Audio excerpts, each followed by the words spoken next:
Radio Sintonía, con criterio propio. Radio Sintonía.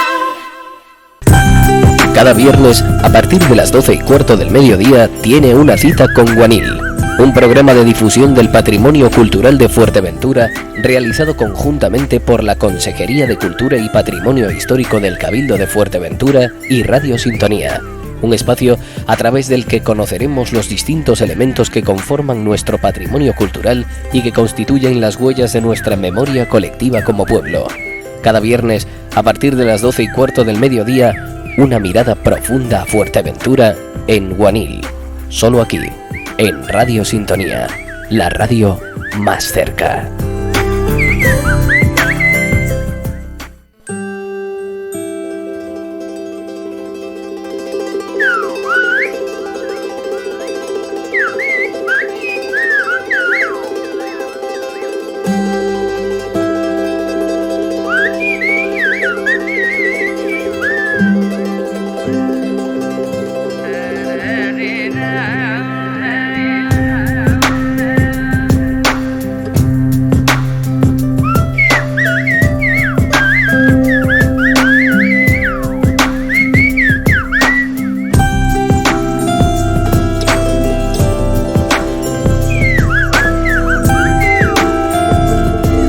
Apostando cada viernes en Radio Sintonía en este espacio denominado Guanil, apostando siempre por la difusión del patrimonio y su conservación, la difusión y conservación del patrimonio de la isla de Fuerteventura.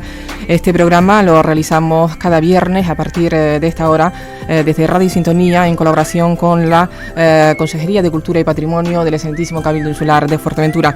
Hoy va a estar dedicado el programa a la iglesia de la iglesia de Santa Ana en Casillas del Ángel, y para hablarnos precisamente de la iglesia, de su fundación, sus características y demás, y de los bienes muebles que posee, está con nosotros aquí en el estudio Isidoro Hernández. Buenos días, Isidoro. Buenos días, Pino.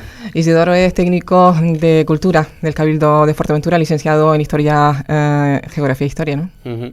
Pues bien, nos vas a hablar hoy de la iglesia de Santa Ana en Casillas del Ángel, y si te parece nos puedes ampliar un poquito los conocimientos sobre los primeros datos históricos del pueblo de Casillas del Ángel, porque Casillas del Ángel hay que decir que se encuentra en el término municipal de Puerto del Rosario. Sí, Casillas del Ángel, a mí siempre, cada vez que comenzamos a hablar sobre el tema de los pueblos de Fuerteventura, siempre me gusta hacer referencia a que toda la zona o toda la isla estaba antiguamente ocupada por los indígenas, lo que son los asentamientos prehispánicos, y la zona de Casillas del Ángel estaba ya pues ocupada por estas poblaciones venidas del norte de África. Hay varios yacimientos en torno a Casillas del Ángel. Uno es el de Lomo Gordo, que está situado en la carretera que va de Antigua a Puerto Rosario, en la izquierda, al pie de la montaña de la fortaleza, del pico de la fortaleza, donde hay un asentamiento prehispánico, típicamente con estructuras habitacionales, y la propia fortaleza, la propia montaña, que posee pues una serie de grabados y una serie de cuevas en los cuales pues se ha acondicionado una serie de paredes y que estuvieran habitadas también por los antiguos majoreros. Ya hablando de lo que es Casillas del Ángel propio, ya sabemos que en 1404 se funda Betancuria, el año pasado se celebraba el sexto centenario, y a partir de ahí pues se produce un proceso de expansión radial en el que toda la isla va siendo ocupada por los pobladores, ¿no? Así pues nace Tetir, nace Antigua, nace Guadegüelle, y Casillas del Ángel se pobló cerca del siglo XVIII, hacia el siglo XVIII, asentándose los primeros habitantes que venían en busca o que intentaban roturar las tierras y para dedicarlas por un lado a la agricultura y también en zonas de pastoreo. Hay que recordar que en el siglo XVIII, un siglo de auge económico, Fuerteventura se convierte en el granero de Canarias y nacen estos nuevos pueblos que lo que intentan es roturar todas las tierras para abastecer a los mercados de Gran Canaria y de Tenerife de cereal, puesto que estas islas estaban dedicadas pues al cultivo de la vid. Pues Isidoro, interesante lo que nos acabas de comentar del pueblo de Casillas del Ángel, pero vamos a pasar, si te parece, a que nos hables de la iglesia de Santa Ana, que se encuentra en este pueblo. ¿Cuándo se inician las obras de la iglesia? Ujú. La iglesia que hoy contemplamos pues tuvo su nacimiento en torno a la década de los 40 del siglo XVIII.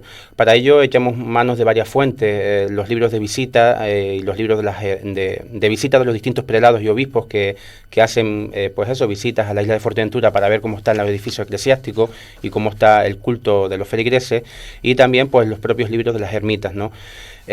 Así, en 1744 ya hay una visita del obispo Guillén, donde se dice que la ermita es nueva y que no está del todo terminada. Entonces ya sabemos que en torno a la década de los 40 es cuando se inician los trabajos. Y también concluye este obispo en el libro que se busca entre todos los feligreses pues las cantidades de dinero para poder terminar con su construcción. Después hay otra referencia en estos libros, en 1750, donde se comenta que los vecinos de Casillas del Ángel pues habían hecho acopio de 32 fanegas de trigo, del cual pues se intentaba obtener dinero para poder pintar lo que es el altar mayor y los adornos, comprar adornos también para el altar de Nuestra Señora del Rosario. Parece ser, Isidoro, que hubo ciertos problemas para la construcción y ampliación de este templo. ¿Es así? Sí, exacto. A lo largo de la construcción de la iglesia hubo una serie de disensiones entre varios personajes de relevancia social y económica de Casillas que pugnaban por llevar a cabo estas obras. La clave está en la placa. Si nosotros vamos a la iglesia de Casillas del Ángel, vemos una pequeña cartela que está situada sobre la puerta principal, sobre el arco de medio punto, donde se da una fecha que es 1781 y aparece un nombre que es Miguel Blas Vázquez. Antes de explicar un poco las disensiones que se produjeron entre personajes para la construcción de la ermita, sí hay que señalar que la iglesia en el siglo XVIII tiene un poder inmenso.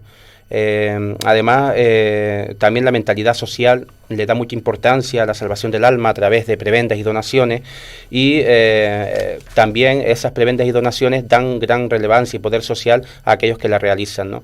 De esta manera nos vamos a encontrar con dos personajes o dos grupos de personas en Casillas del Ángel. Por un lado, Miguel Blas Vázquez, ese señor al que aludíamos que está en la cartela en la fachada de la iglesia, que es un teniente de la isla de Gran Canaria, además es administrador del Obispado de Canarias y con una gran devoción a Santa Ana, a la Madre de la Virgen, que está apoyado por Juan Rugama, de la Casa de los Rugama, valga la redundancia, y por Domingo Serpa, que es el oficial pedrero, y Juan Antonio Costa, que es el mayordomo de la iglesia. Es decir, hay una serie de personalidades que apoyan a esta parte a Miguel Vázquez. Miguel Blas Vázquez lo que hace es pues acudir al obispo y le pide licencia porque él dice que tiene una serie de yuntas, que está pues poniendo sus jornaleros a trabajar en una cementera cuya producción iría a la construcción del templo. Y el obispo efectivamente le da licencia para iniciar las obras que él quería, que era simplemente ampliar la iglesia a los pies, es decir, a la entrada de la fachada, ampliarla porque las esquinas se estaban pues destruyendo, y además situar un coro de madera, que es el coro que actualmente vemos. Sin embargo, esto no está bien visto por otros dos personajes. Se citan las fuentes que son don Custodio Morales y Mateo Rodríguez. Ellos debieron ser personajes de gran relevancia social y económica en ese momento en Casillas del Ángel, puesto que no es fácil enfrentarse a los Rugama, que son una familia de retenientes fuerte en el siglo XVIII, y a cargos militares como Miguel Blas Vázquez. Ellos plantean que no están de acuerdo con las obras y acuden al coronel de la isla, en ese momento José Serpa, y también al propio vicario insular de la isla, quien le da autorización, por otro lado, le da autoridad para iniciar los trabajos que ellos consideran necesarios para ampliar la ermita de Casillas. Entonces llegamos a un punto en que hay dos partes. Por un lado, este cargo militar, Miguel Blas Vázquez, que está rompiendo el mismo día lo que es la entrada actual de Casillas del Ángel, de la iglesia de Casillas del Ángel, y Custodio Morales y Mateo Rodríguez rompiendo el testero de la iglesia. Es decir, en el mismo momento nos encontramos con dos personajes o dos grupos de personajes que pugnan por ampliar la ermita, ¿no?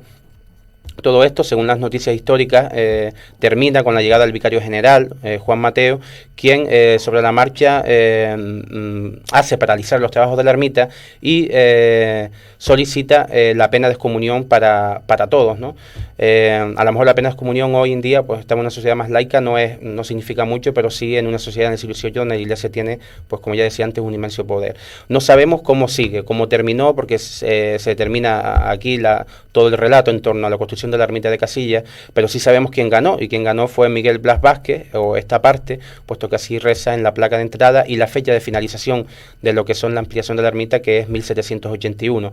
Además, este señor, Miguel Blas Vázquez, consiguió también ser mayordomo de la iglesia, que era pues un cargo que intentaba pues administrar todos los bienes de la iglesia y organizar todo lo que tuviera que ver en torno al culto de la iglesia de Santa Ana. Pues bien, entonces, ¿cómo queda la iglesia de Casillas, la iglesia de Santa Ana, tras estas ampliaciones que nos acabas de comentar y tras esos ciertos problemillas que hubieron ahí para la ampliación de la misma? La verdad que es sobre este caso o esta pelea sí es curioso, ¿no? Porque yo no conozco o que se haya dado en otras iglesias y ermitas de aquí de Fuerteventura, y ahí lo que queda reflejado es la importancia que tiene donar o ser el mecenas, entre comillas, de las obras de ampliación de una ermita. Da relevancia, da por un lado la mentalidad religiosa de la época, que es la salvación del alma de la persona que ayuda a construir, y por otro lado también da relevancia social y cierto poder entre lo que es el pueblo, ¿no? Finalmente, pues a la pregunta que tú me hacías, la ermita pues queda con una nave bastante larga, es la que vemos actualmente, con cubierta a 2 aguas, con un presbiterio. El presbiterio es el altar, que está diferenciado a mayor altura, que está techado a 4 aguas, y con 2 puertas, una la puerta principal y la otra la puerta en el lado sur, que ahí nos damos cuenta de las obras de ampliación, puesto que la puerta no está centrada en el muro, sino que está mucho más cercana al altar, y ahí se pudo ver pues un poco mejor la ampliación. Y por supuesto lo que identifica a la iglesia de Santa Ana, que es esa fachada de cantería negra, que es una de las más singulares de la isla, es la más singular de la isla, diría yo, con una espadaña arriba con 3 huecos de campana. Solo la ermita de San Sebastián, que es una ermita que estaba en el municipio de Betancuria, que fue destruida pues sobre la década de los 50 del siglo pasado, pues presentaba también una fachada tan singular como la que tiene la ermita de Santa Ana. Pues bien, vamos a pasar ahora al interior, si te parece, Isidoro, para que nos hables de los bienes muebles más destacados por su interés patrimonial que posee esta iglesia. Nada más entrar, lo que sí llama la atención, como en todas las iglesias, además es el altar, es una de la zona privilegiada de la iglesia, es el retablo. El retablo corresponde al siglo XVIII, es policromado y está realizado en madera, y tiene una decoración bastante singular y bastante llamativa a base de motivos vegetales, con unas volutas, con una serie de curvas y contracurvas sobre una base blanca. La estructura del retablo pues es un solo cuerpo con 3 calles separadas entre sí por estípite, en el cual pues se encuentran 3 hornacinas en la parte media, y arriba una donde aparece el crucificado. De estas 3 hornacinas, la que más, donde están representados pues esculturas de San Antonio Abad y de San Juan Niño, pues la que es de destacar es la escultura de Santa Ana, que seguramente pues todo el mundo en Fuerteventura conoce la escultura. Primero por la polémica que ha suscitado en dicha escultura. Hay unas corrientes que dicen que es un trabajo de Luján Pérez, aunque últimamente se están desechando, y otras líneas de trabajo que lo que señalan es que es una cultura del siglo XVIII y de la escuela genovesa, ¿no? No está muy claro todavía, porque hay varios autores que siguen apoyando que es obra propia de Luján Pérez. Pero sin embargo, la gran calidad de ejecución que tiene la escultura y la delicadeza de los rasgos, los gestos de la cara, pues llama mucho la atención y la hacen una de las mejores tallas, una de las mejores esculturas de Fuerteventura. Entonces Santa Ana con la Virgen Niña. Con la Virgen Niña, efectivamente. Se me olvidó comentarte antes sí. que Casillas se podía ver, que por qué se llama Casillas del Ángel y no Casillas de Santa Ana, porque a mí me resultó curioso siempre el nombre, ¿no? Y cuando se fundó antiguamente el pueblo de Casillas se llamaba Las Casillas. Lo que pasa es que posteriormente había una ermita, se realizó una ermita que es la que está en el cementerio actual de Casillas, que estaba dedicada bajo la vocación del Ángel de la Guarda. De ahí viene el nombre de Casillas del Ángel, ¿no? Yo creo que si no hubiera sido por esa ermita, pues se llamaría o simplemente Las Casillas o Casillas de Santa Ana, ¿no? Que sería diferente. Sí, pues bueno, ya anécdota de la historia. Sí, nos limitamos al nombre que tiene la actualidad, por eso vamos a cambiar ahora. No, eso vamos a cambiar, luego que no. Y recordar eso, que Santa Ana con la Virgen Niña es una de las esculturas más interesantes de la iglesia en general en la isla de Fuerteventura. Exacto, ¿no? Sí. Uh-huh. Y ahora pues obras pictóricas que podrías destacarnos tú como técnico por su factura dentro de la iglesia de Santa Ana. Sí, a mí una de las, no solo en la ermita de Casillas del Ángel, sino en el resto de las iglesias de Fuerteventura, y una de las obras pictóricas que tienen gran relevancia son los cuadros de ánima. Los cuadros de ánimas tiene una historia muy bonita. Allá en el siglo XVI, tras el Concilio de Trento, había como una serie de riñas entre las corrientes católicas y las protestantes, donde se decía que el purgatorio no existía, ¿no? Mientras los católicos decían que sí, los protestantes decían que no. Entonces lo que hizo la Iglesia fue pues crear este estilo de cuadro donde se representa el juicio final y donde aparece el purgatorio, que es esa zona de llamas, donde aparece toda una serie de personajes que están intentando salvarse de las almas. Además, a veces en los cuadros se representaba el infierno, aunque después hay posteriormente órdenes desde la Iglesia donde solo se representaba lo que es el purgatorio y el cielo. En la iglesia de Casillas del Ángel pues está también este cuadro de ánimas, y aparece representado el infierno. Es una de las curiosidades también dentro de la iglesia de Santa Ana. Además, comentar que el cuadro de ánimas también es una forma de adoctrinar a la gente, a los cristianos, a la población, puesto que ellos no saben leer ni escribir, y lo que ven es, pues, si vas a la ermita, a la iglesia de Santa Ana y ves el cuadro de ánimas, pues te explica un poco que si no te portas bien, estás en el purgatorio y hay que rezar para que subas al infierno, ¿no? Rezar para que subas al infierno o para que bajes. Ay, perdona, para que suba al cielo y para no bajar al infierno, sí. para no bajar al infierno y subir al cielo. Exacto. Exactamente, son imágenes que, como tú decías, pues son tan claras. Yo no sé si tú recuerdas las imágenes de, por ejemplo, en el Cristo de la Laguna, precisamente también está muy reflejado el purgatorio, y con esas llamas, que te impacta, tú ves con esos colores rojos. Que te aparecen, hay personas que te aparecen con corona, o sea, reyes. Hay personas que te aparecen con no sé, ya no me acuerdo ahora el nombre que se le hace a los frailes aquí, que son representaciones de tanto de personas religiosas y también sociales, que también pueden ir al infierno, ¿no? Sí, exactamente. No solo los religiosos tienen ese privilegio de ir al cielo, sino también las personas que se portan bien en la vida tienen ese privilegio de ir al cielo. Pero yo supongo que lo del cielo y el infierno es algo muy relativo, ¿no? Quizá el cielo y el infierno lo vives en la actualidad, ¿no? También. También puedes tener el cielo o el infierno, depende de cómo seas, ¿no? Y después de este recorrido por la iglesia y sus bienes muebles, ¿queda algún otro, digamos, elemento que sea interesante nombrar antes de despedirnos, Isidoro? Sí, mira, otro cuadro, Pino, que sí interesaba resaltar es el cuadro de Rosario, que es un cuadro anónimo del siglo XVIII, de composición triangular, y en este cuadro aparece pues la Virgen coronada con el niño, la Virgen le está dando el rosario a Santo Domingo, y el niño el cordón al fraile, a uno de los frailes, ¿no? Entonces una representación de las órdenes mendicantes, por un lado de los dominicos y por un lado de San Francisco. Y la composición también es un cuadro verdaderamente bello y digno de admirar en la iglesia. ¿El cuadro de Rosario te refieres? El cuadro de Rosario, sí, efectivamente. Bien. Y después hay otros aspectos, hay otras imágenes como la de San Antonio, que está en la hornacina, la de San Juan Niño también, la Virgen de los Dolores, que son esculturas todas del siglo XVIII y que tienen también un interés patrimonial, ¿no? Y por último también me gustaría resaltar el púlpito. Sí. Porque el púlpito también está realizado en madera, presenta 8 casetones en los que se representan a los evangelistas y los padres de la iglesia, y al igual que en el resto de las iglesias de Fuerteventura está colocado en un lugar estratégico donde pues se sube el predicador para un poco desde ese punto pues controlar lo que es adoctrinar a las masas, ¿no? Porque como te decía antes no se sabía leer. El Vaticano, la Iglesia intentaba adoctrinar a través de la vista, a través de los cuadros de ánima, del cuadro de Rosario, y a través del oído. Entonces a través del oído, la posición de un púlpito, estar pues en una altura mayor y en lugares donde pues la voz suele llegar a todos, pues es una forma también de adoctrinar de la Iglesia. A través de imágenes y de la voz. A través, hay un libro curioso, no me acuerdo el título ahora, donde se dice el adoctrinamiento de la iglesia a través de la voz y de la vista, ¿no? Del oído y de la vista. Entonces la vista, pues ese gran interés de la iglesia en producir grandes obras pictóricas, y también la asistencia de los púlpitos en la mayoría de las iglesias era para intentar pues adoctrinar a las masas. Muchas mentes inteligentes en la iglesia. Sí, descarado que sí, y actualmente también. Y actualmente, bien, parece que últimamente no brilla mucho, ¿no? Bueno. Me parece ser, o seguramente que hay más mentes inteligentes fuera de la iglesia también, ¿no? Pudiera ser, ¿no? Digo yo. Vamos a ver, yo no sé si querías añadir algo más, Isidoro. No, simplemente resaltar los valores o hacer una especie de conclusiones. Por un lado, recordar un poco esa pelea o ese enfrentamiento que hubo entre personajes importantes de Casillas del Ángel, la familia de los Rugama, tan importante que está enterrado en la capilla, en la sacristía de la iglesia.